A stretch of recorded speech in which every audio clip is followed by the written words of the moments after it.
I think Srinivas గారు, bus Srinivas గారు, నమస్తే, గుడ్ ఈవినింగ్.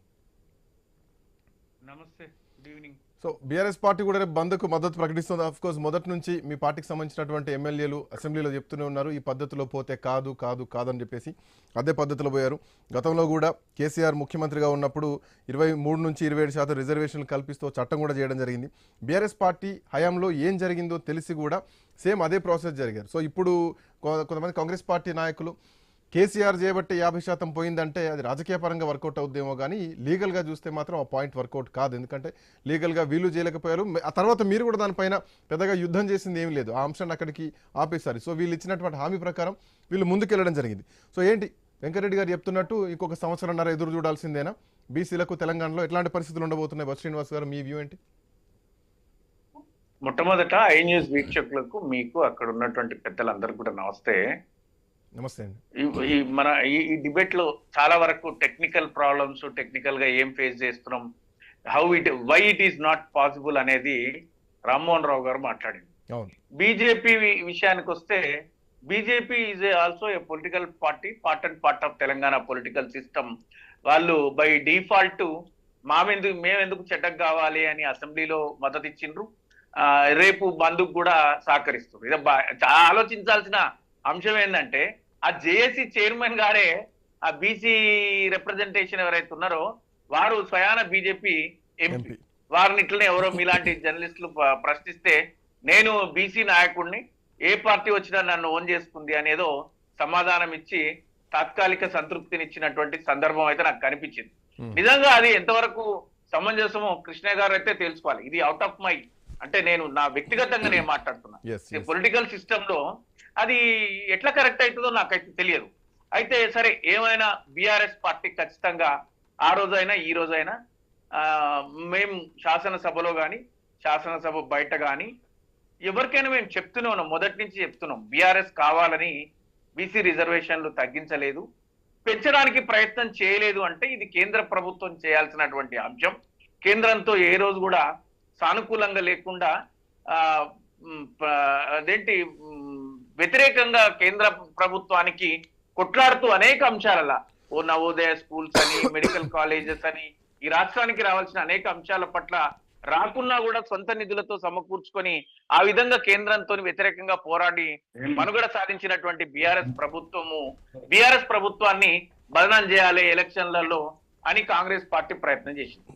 చివరికి కాంగ్రెస్ పార్టీ ఏం చేసిందంటే, ఓ గందరగోళాన్ని సృష్టించాలి తెలంగాణ సమాజంలో. రాదు కాదు అని తెలిసినా కూడా, రకరకాలుగా వాళ్ళకు తెలిసిన విషయాన్ని తెలిసినా కూడా, ఇది రాదని తెలిసినప్పటికి కూడా, బీహార్ ఎన్నికలు, మహారాష్ట్ర ఎన్నికలు వచ్చినప్పుడు జనగణన కులగణన అని చేపట్టినటువంటి కాంగ్రెస్ ప్రభుత్వం బీహార్ ఎన్నికలు వచ్చినసరికి దీనికి ఒక జీవో తీసుకొచ్చి తెలంగాణలో మేము ఈ అంటే అనేక రకాలుగా లబ్ధి పొందాలి అని ముఖ్యమంత్రి గారు, ఒకటి వారు ఎదుర్కొంటున్నటువంటి ఆర్థిక సమస్యలు, 2 క్యాబినెట్ లో ఇబ్బందులు, 3 ప్రభుత్వం పైన ప్రజా వ్యతిరేకత, వీటన్నింటి దృష్ట్యా ఒక కొన్ని రోజుల పాటు ప్రజలను డైవర్ట్ చేయాలనేటువంటిది ఒకటి. బీహార్ ఎన్నికలలో కాంగ్రెస్ పార్టీ జాతీయ స్థాయిలో తెలంగాణలో మేము 42% రిజర్వేషన్లు ఇచ్చి స్థానిక సంస్థల ఎన్నికలకు పోతున్నామని చెప్పే ప్రయత్నం చేయడానికి తీసుకొచ్చిన జీవోగా బీఆర్ఎస్ పార్టీ అనేక సందర్భాల్లో చెప్పింది. అది చేశారు, అక్కడ వర్కౌట్ చేసినాం అని చెప్పారు. అక్కడ పత్రికల్లో కూడా భారీ అడ్వర్టైజర్ కూడా ఇచ్చారు. మోడల్ తెలంగాణ మోడల్ చెప్పిండ్రు. చివరికి ఆ కోర్టులోకి వెళ్తే కోర్టులో అపహాస్యం పాలైంది ప్రభుత్వం. స్పెషల్ లీవ్ పిటిషన్ వేస్తే కేంద్ర అత్యున్నత న్యాయస్థానం సుప్రీంకోర్టు కూడా దాన్ని తిరస్కరించింది. ఇప్పుడు హైకోర్టు ప్రశ్నిస్తుంది, మీరు ఎన్ని రోజులల్లా ఎన్నికలు నిర్వహిస్తారంటే ప్రభుత్వం ఆలోచనలో పడిపోయింది. ఇప్పుడు ఎట్లా వెళ్ళాలి అని, అంటే పాత రిజర్వేషన్లు వెళ్ళాలనా, మళ్ళీ దాన్ని మార్చి వెళ్ళాలనా?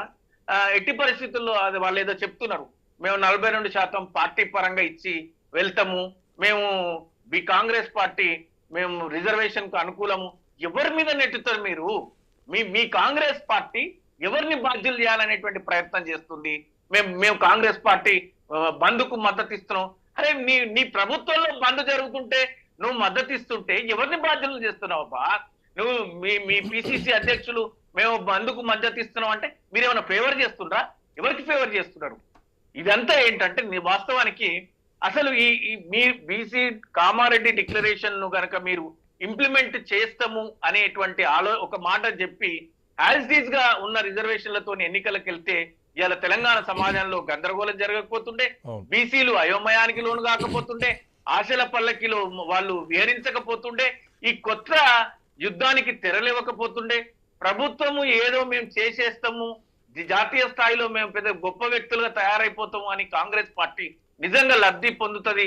సబ్సే బడా శంషేర్ అయిపోవాలా, కాంగ్రెస్ పాలిత ప్రాంతాలలో రేవంత్ రెడ్డి గారు గొప్ప వ్యక్తిగా మిగిలాలనేటువంటి ప్రయత్నం కావచ్చు. ఇట్లాంటివి అన్ని చేసినా కూడా ఈ రోజు తెలంగాణ సమాజంలో లేని అలజడికి కారణమైన ఈ ప్రభుత్వం చిట్ట చివరికి పాత రిజర్వేషన్ దీంట్లో శ్రీనివాస్ గారు ఒకటి, కాంగ్రెస్ పార్టీ హయాంలో బీసీలకు 42% రిజర్వేషన్లు వస్తాయా?